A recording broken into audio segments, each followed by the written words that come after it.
السلام علیکم ورحمۃ اللہ وبرکاتہ۔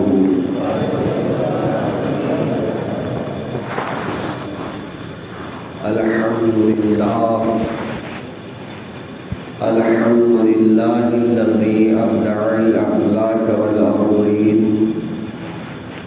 والصلاة والسلام علی سید المرسلین وعلى آلہ وأصحابہ أجمعین، اما بعد فأعوذ باللہ من الشیطان الرجیم، بسم اللہ الرحمن الرحیم۔ قد جاءکم برہان من ربکم، صدق اللہ المولانا العظیم وصدق رسولہ النبی الامین المتین الکریم، ونحن على ذلك لمن الشاهدين والشاكرين والحمد لله رب العالمين۔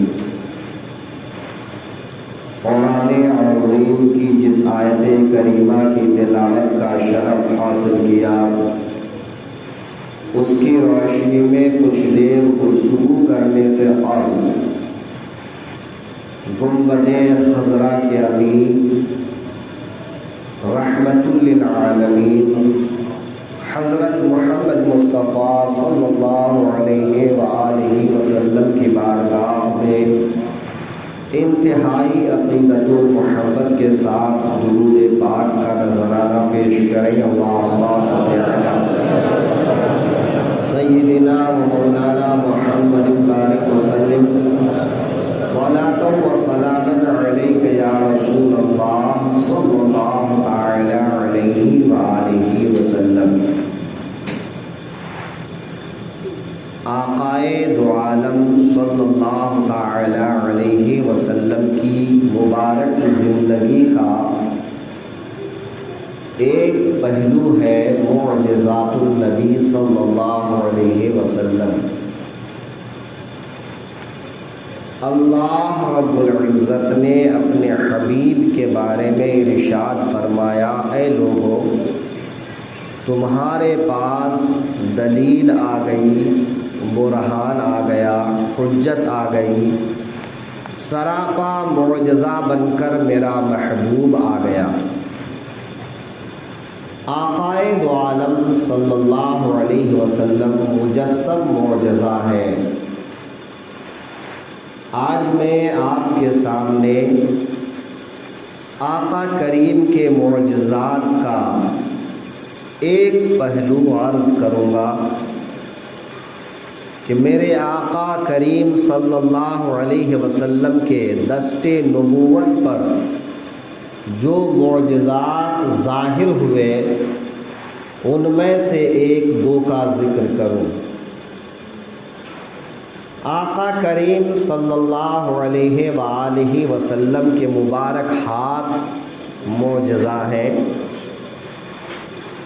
یہ ہاتھ جہاں لگ جائے وہاں معجزات کا ظہور ہوتا ہے۔ یہ ہاتھ جس کو لگ جائے وہ برکت والا ہو جاتا ہے، اس میں اللہ اپنی برکتیں رحمتیں نازل فرما دیتا ہے۔ میرے آقا کریم کے مبارک ہاتھ ایسے ہیں کہ اگر کسی کے سر پر وہ ہاتھ رکھ دیں تو وہ سر مہکنے لگ جائے۔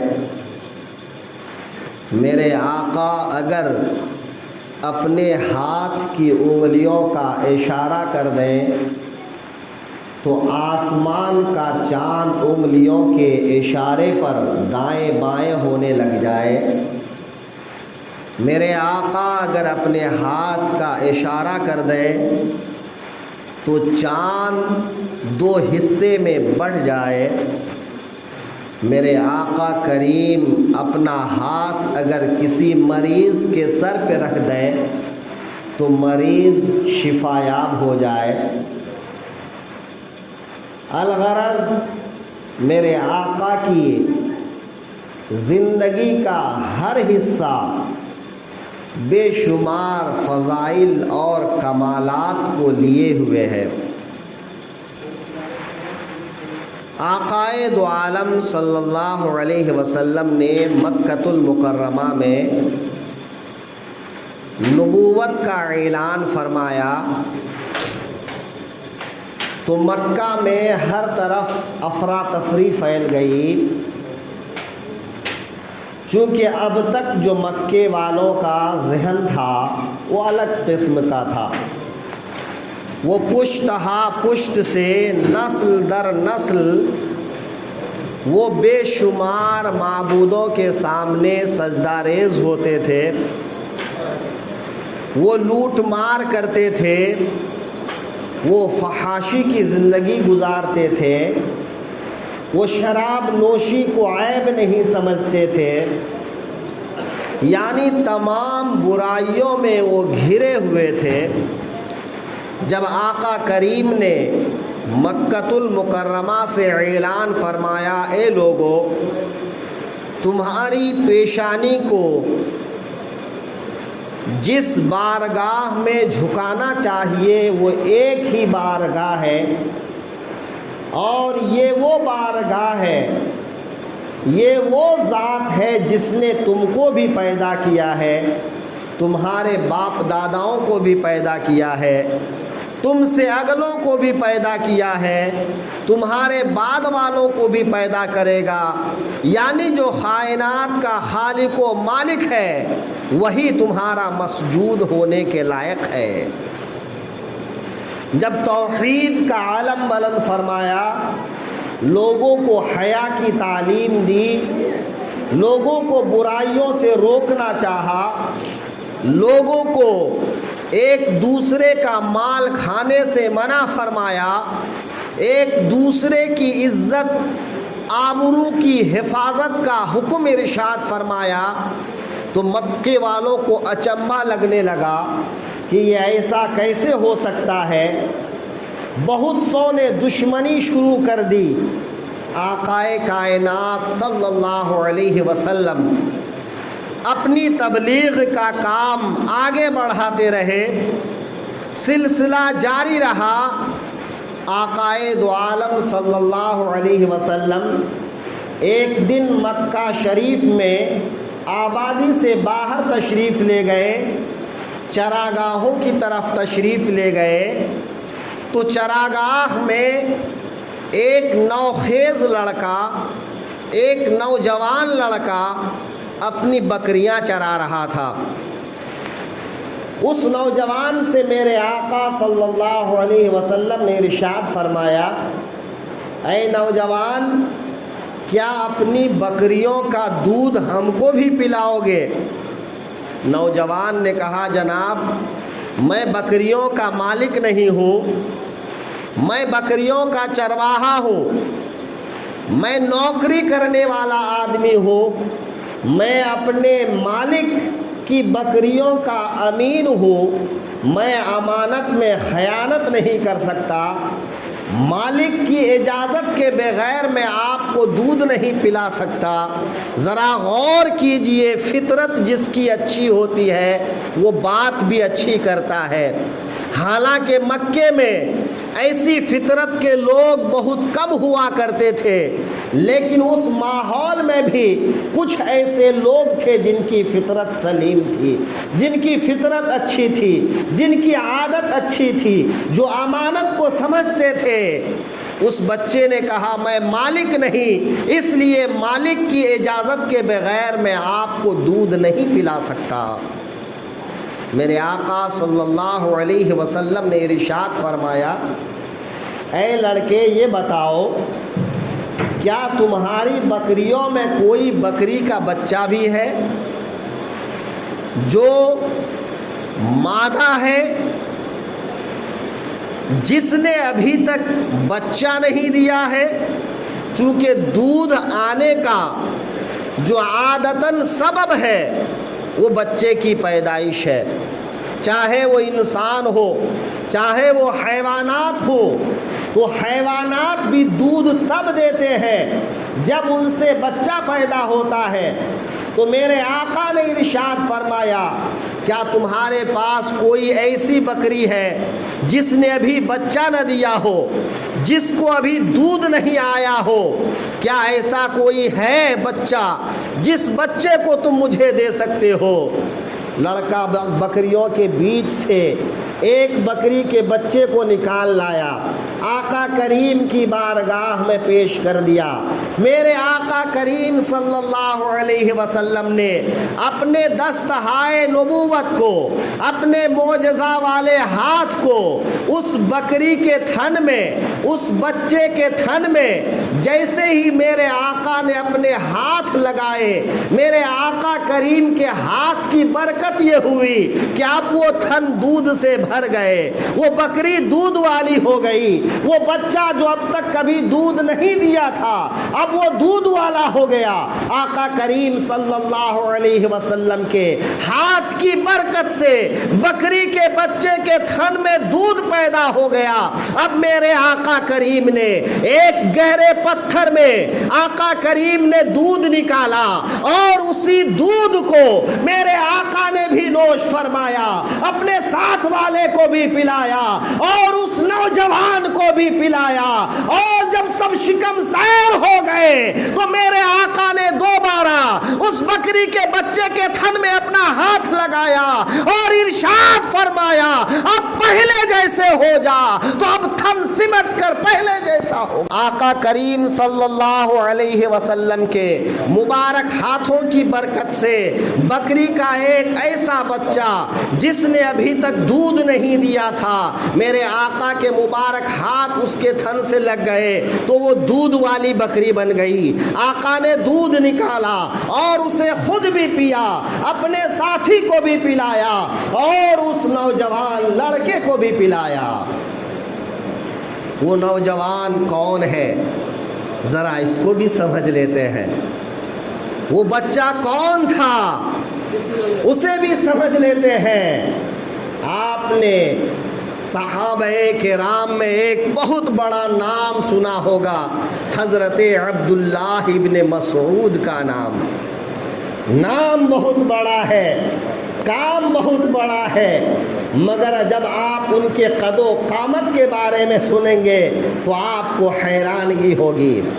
یہ حضرت عبداللہ ابن مسعود ہیں، ایمان لانے کے بعد کہتے ہیں کہ آقا کریم کا وہ واقعہ کہ بکری کے تھن میں ہاتھ لگانے سے وہ دودھ سے بھر گیا، اس واقعے نے میرے ایمان لانے میں بڑا کردار ادا کیا۔ حضرت عبداللہ ابن مسعود کون ہیں؟ حضرت عبداللہ ابن مسعود رضی اللہ عنہ صحابی رسول ہیں، عباد اربعہ میں سے ایک ہیں۔ 4 عبداللہ جو عرب کے اندر مشہور ہوئے، ان 4 عبداللہ میں سے ایک حضرت عبداللہ ابن مسعود ہیں۔ عبداللہ ابن مسعود صحابی رسول بھی ہیں، عبداللہ ابن مسعود عالم نبیل بھی ہیں، عبداللہ ابن مسعود ایک مفتی بھی ہیں، عبداللہ ابن مسعود ایک محدث بھی ہیں، عبداللہ ابن مسعود ایک فقیہ بھی ہیں، اور عبداللہ ابن مسعود رضی اللہ عنہ اپنے وقت کے ایک عظیم مجتہد بھی ہیں۔ میں عرض کروں 1,24,000 سے کچھ کم و بیش صحابہ کرام ہوئے، مگر ان صحابہ کرام میں حدیث کی روایت کرنے والے چند ہی صحابہ ہیں۔ بہت تھوڑے صحابہ ہیں جنہوں نے احادیث روایت کی ہیں۔ ان احادیث روایت کرنے والوں میں بہت کم ہیں جو حدیث دانی کے ساتھ میں فقہ بھی جانتے تھے۔ ان لوگوں میں بہت کم ہیں جو فقیہ ہونے کے ساتھ مفتی بھی ہیں۔ ان میں بھی وہ کم ہیں جو مفتی ہونے کے ساتھ ساتھ وہ مجتہد بھی ہیں۔ لیکن حضرت عبداللہ ابن مسعود رضی اللہ عنہ وہ حدیث کی روایت بھی کرتے ہیں، وہ مسئلہ بتاتے بھی ہیں، وہ فتوے بھی دیا کرتے ہیں، وہ حدیث کو قرآن کو سامنے رکھ کر فقہ کے مسائل بھی نکالتے ہیں اور وہ اجتہاد بھی کرتے ہیں۔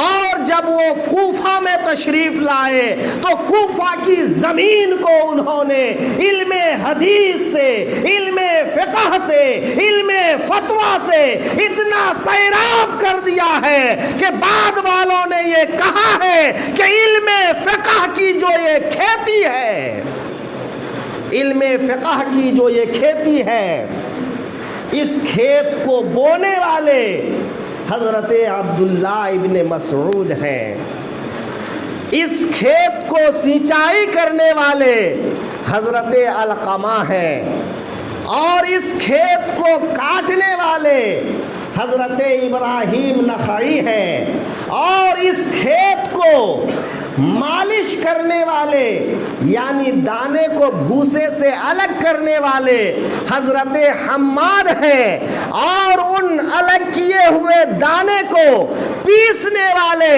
امام اعظم ابو حنیفہ ہیں، اور اس پیسے ہوئے آٹے کو خمیر بنانے والے، گوندنے والے حضرت ابو یوسف ہیں، اور اس گوندے ہوئے آٹے سے روٹی پکانے والے امام محمد حسن بن شیبانی، حسن شیبانی ہے، اور پوری دنیا امام اعظم کے اس عظیم شاگرد ابو حنیفہ کے اس عظیم شاگرد امام محمد کی بنائی ہوئی روٹیاں کھا رہے ہیں۔ پوری دنیا آج جو علم فقہ سے سیراب ہو رہی ہے وہ حضرت امام محمد کی پکائی ہوئی روٹیاں کھا رہے ہیں۔ اس لیے حضرت امام شافعی جو ایک 4 فقہ میں سے ایک فقہ کے بانی ہیں، 4 مسلک میں سے ایک مسلک کے بانی ہیں، وہ ارشاد فرماتے ہیں، اے لوگوں سنو، فقہ میں جتنے بھی لوگ ہیں وہ سب کے سب امام ابو حازم ابو حنیفہ کے عیال میں سے ہیں، انہی کے شاگرد ہیں اور انہی کے فضلہ خوار ہیں۔ امام اعظم ابو حنیفہ رحمۃ اللہ علیہ نے علم فقہ کو تدوین سے آراستہ فرمایا، لیکن ذرا غور کیجئے، کوفہ کے اندر جو اتنا بڑا کام انجام پایا وہ حضرت عبداللہ ابن مسعود کے قدم کی برکت ہے، حضرت عبداللہ ابن مسعود کی برکت ہے۔ یہ وہ عظیم صحابی رسول ہیں جنہوں نے عراق کو علم حدیث سے سیراب کر دیا، علم فقہ سے سیراب کر دیا، علم عرب سے سیراب کر دیا۔ وہی عبداللہ ابن مسعود ہیں جو اس بکریوں کو چرانے والے نوجوان کی شکل میں آقا کریم کے اس معجزہ کو دیکھتے ہیں اور پھر بعد میں وہ ایمان لے آتے ہیں۔ اتنے عظیم صحابی، اتنے بڑے عالم، اتنے بڑے فقیہ، اتنے بڑے مفتی، لیکن جانتے ہیں جب اور صحابہ کرام بیٹھتے تھے اور حضرت عبداللہ ابن مسعود کھڑے ہوتے تھے تو ان کے برابر ہوتے تھے۔ قد و قامت کا یہ عالم تھا، اتنے پست قد تھے، جسمانیت کے لحاظ سے جسم اتنا کمزور تھا کہ جب اور صحابہ بیٹھتے یہ کھڑے ہوتے تو ان صحابہ کرام کے برابر ہوتے۔ اللہ تبارک و تعالی کی قدرت کا بھی کیا کہنا، اللہ اپنی قدرتوں کو کس طرح سے ظاہر فرماتا ہے اس کو سمجھنا بھی بڑا عجیب معاملہ ہے۔ میرا رب ارشاد فرماتا ہے کافروں کے بارے میں کہ کافروں کے لیے بڑا عذاب ہے، عذاب علیم، کافروں کے لیے دردناک عذاب ہے، عذاب عظیم، بڑا عذاب ہے، عذاب علیم، دردناک عذاب ہے، اور فرماتا ہے عذاب مہین، ذلت کا عذاب ہے، بڑا عذاب ہے، دردناک عذاب ہے اور ذلت کا عذاب ہے۔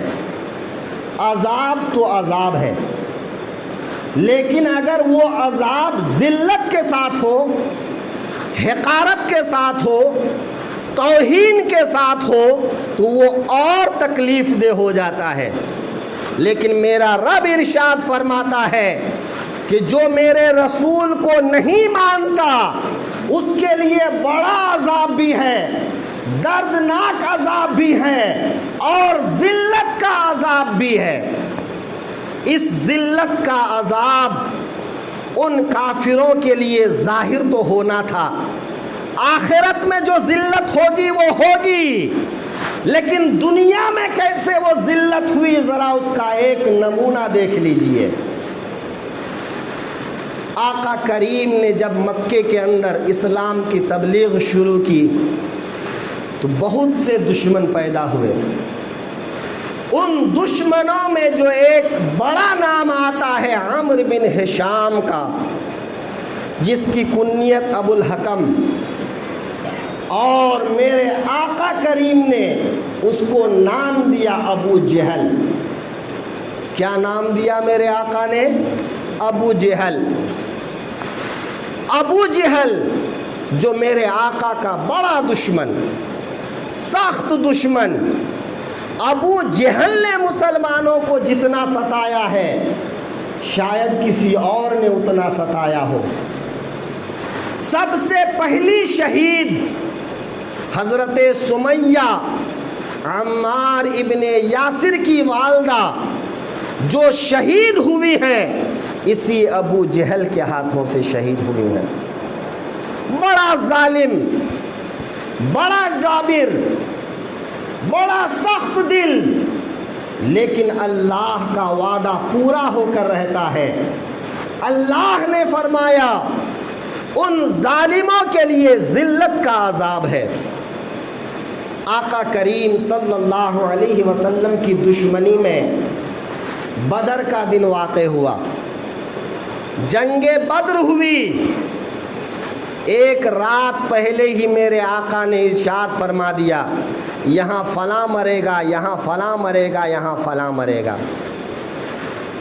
جیسے میرے آقا نے ارشاد فرمایا تھا، اپنی عصا سے لکیر کھینچ دی، اس سے ایک بالش ادھر یا ایک بالش ادھر ہٹ کے کوئی نہیں مرا، بلکہ میرے رسول نے جہاں نشان لگایا تھا اور جن کا نام جہاں لیا تھا وہ کافر وہیں مرا۔ انہی میں میرے آقا کریم نے ارشاد فرمایا ابو جہل یہاں مرے گا، ابو جہل مرے گا۔ اب مرے گا بھی تو کیسے مرے گا؟ بھئی آدمی مرتا بھی ہے نا تو عزت سے مرنا چاہتا ہے۔ کیا کہتا ہے کہ موت بھی آئے تو عزت سے آئے، ذلت سے موت بھی نہ آئے، حقارت سے موت بھی نہ آئے، توہین سے موت بھی نہ آئے، عزت گوا کر موت نہ آئے، مرنا ہو تو عزت کے ساتھ مر جائے۔ یہ ہر کسی کی خواہش ہوتی ہے۔ ابو جہل بھی یہی چاہتا تھا، مگر اللہ کو منظور کچھ اور تھا۔ مدینہ شریف میں رہنے والے حضرات عام طور پر کھیتی باڑی کرتے تھے، انہیں کسان کہا جاتا تھا، اور مکے والے اکثر تجارت کرتے تھے، وہ کاروباری لوگ تھے۔ تو مکے والے مدینے والوں کو حقارت کی نظر سے دیکھتے تھے، کیونکہ یہ کسان تھے، ان کو چھوٹا سمجھتے تھے، ان کی حقارت کرتے تھے، ان کی توہین کرتے تھے۔ جب بدر کا دن آیا تو عبد الرحمن بن عوف فرماتے ہیں کہ میں کھڑا تھا کہ میرے دائیں بائیں دو بچے نوجوان کھڑے ہو گئے. ان میں سے ایک نے چٹکی لی اور کہا چچا آپ کو معلوم ہے کیا آپ پہچانتے ہیں کہ اللہ کا دشمن ابو جہل کون ہے؟ وہ سوچنے میں پڑ گئے. میں دو بہادروں کے بیچ میں کھڑا ہوتا تو اچھا تھا، یہ دو نوجوان بچوں کے بیچ میں کیسے کھڑا ہو گیا؟ ادھر سے دوسرے نے چٹکی لی اور کہا چچا آپ کو معلوم ہے اللہ اور اس کے رسول کا دشمن ابو جہل کون ہے جو میرے آقا کو گالیاں دیتا ہے؟ کہا تمہیں ابو جہل سے کیا لینا دینا؟ کہا خدا کی قسم اگر ہم نے ابو جہل کو دیکھ لیا تو ہم اس کو ماریں گے یا وہ ہم کو مارے گا، ہم میں سے کسی ایک کی موت کے بنا ہم جدا نہیں ہوں گے. اور وہ دونوں بچے حضرت معاذ حضرت معوذ ابن عمرو بن جموح مدینے کے رہنے والے تھے، وہی کسان کے بچے تھے.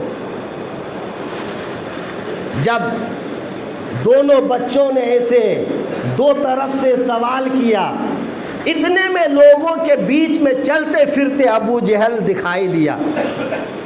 حضرت نے کہا جاؤ دیکھو یہی ہے ابو جہل.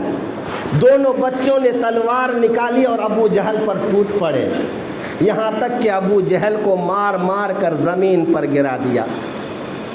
جب زمین پر گرا تو کہنے لگے تم کون ہو؟ کہا ہم مدینے کے باشندے ہیں. تو ابو جہل کہنے لگا کاش مجھے مکہ کے کسی سردار نے مارا ہوتا، مجھے کسی عزت والے نے مارا ہوتا، مجھے کسی بڑے نے مارا ہوتا، کسی بہادر نے مارا ہوتا. ابو جہل مرتے مرتے بھی اس کا غرور ختم نہیں ہوا، تکبر ختم نہیں ہوا. یہ چیخنے لگا کہ کاش کوئی بہادر کے ہاتھ سے موت آتی، مکے والوں کے ہاتھ سے موت آتی، قریشیوں کے ہاتھ سے موت آتی. زمین پر پڑا رہا مگر جان باقی تھی، جان ابھی باقی تھی. جنگ کا ماحول ٹھنڈا ہو گیا. دونوں بچوں نے رسول اللہ کی بارگاہ میں جا کر خبر دی یا رسول اللہ ہم نے آپ کے دشمن کو مار گرایا ہے، ہم نے ابو جہل کو مار گرایا ہے. میرے آقا نے فرمایا واقعی تم نے مار دیا ہے؟ دونوں بچوں نے کہا یا رسول اللہ ہم نے مار دیا ہے. اب میرے آقا صلی اللہ علیہ وسلم کے پاس میں حضرت عبداللہ ابن مسعود کھڑے تھے. اب میرے آقا حضرت عبداللہ ابن مسعود سے کہتے ہیں اے عبداللہ ابن مسعود جاؤ اور ابو جہل کا سر کاٹ کر لاؤ، جاؤ ابو جہل کا سر کاٹ کر لاؤ. حضرت عبداللہ ابن مسعود پہنچے، ابو جہل کا سر کاٹنے لگے تو ظالم کہا ذرا سر نیچے سے کاٹنا تاکہ گردن بڑی لگے اور لوگ کہے یہ کسی سردار کا سر ہے. اٹھا کر آنکھ دیکھا اور پوچھا کون ہو؟ کہا میں عبداللہ بن مسعود. کہا وہی چرواہا جو بکریاں چرایا کرتا تھا، عقبہ ابن ابی معیط کی بکریاں چرایا کرتا تھا، وہی بکریاں چرانے والا. حضرت عبداللہ نے کہا ظالم تیرا غرور ابھی بھی ختم نہیں ہوا، تیرا گھمنڈ ابھی بھی نہیں نکلا.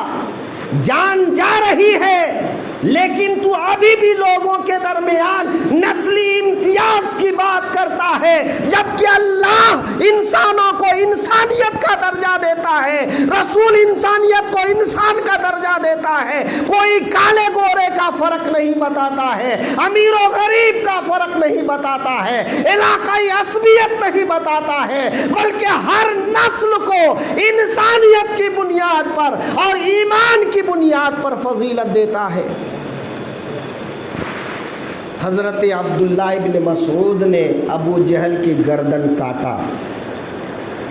ابو جہل کی گردن کاٹا تو سر اتنا بڑا تھا،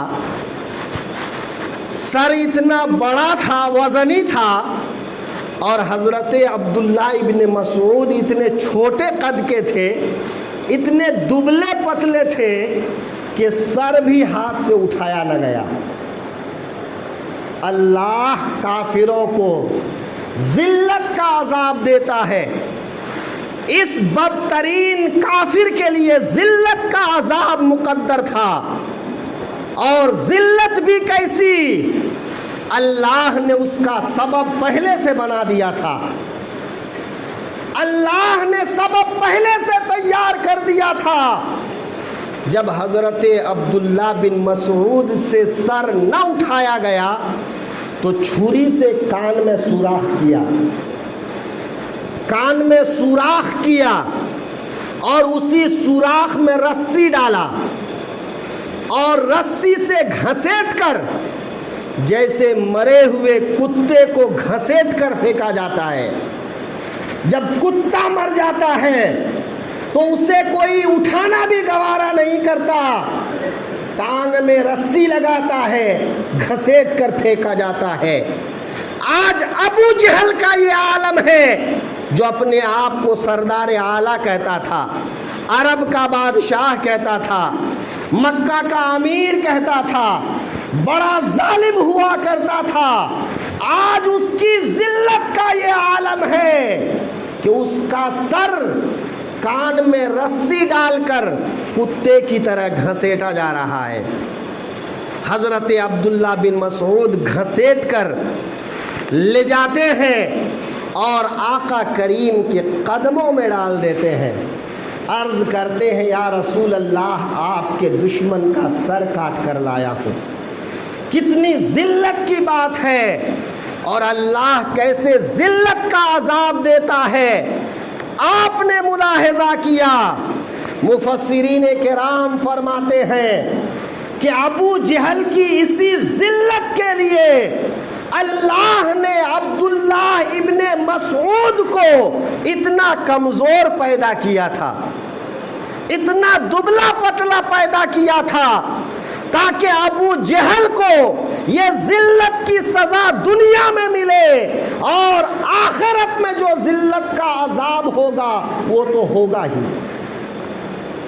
یہی وہ حضرت عبداللہ بن مسعود ہیں جن کے بارے میں نے عرض کیا کہ عالم یہ ہے کہ اگر مفسرین کرام کو قرآن کی کسی آیت میں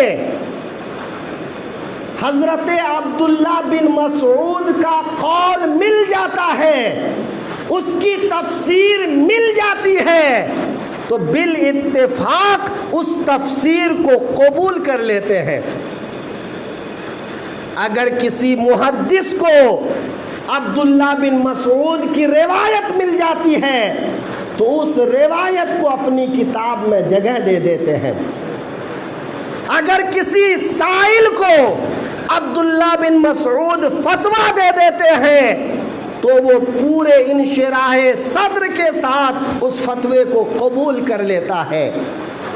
اور حضرت عبداللہ بن مسعود کو اللہ نے وہ عزت بخشی، وہ مقام بخشا کہ کوفے کی سرزمین کو، بصرہ کی سرزمین کو، عراق کی سرزمین کو حضرت عبداللہ ابن مسعود نے اپنے علم سے سینچ دیا، سیراب فرما دیا۔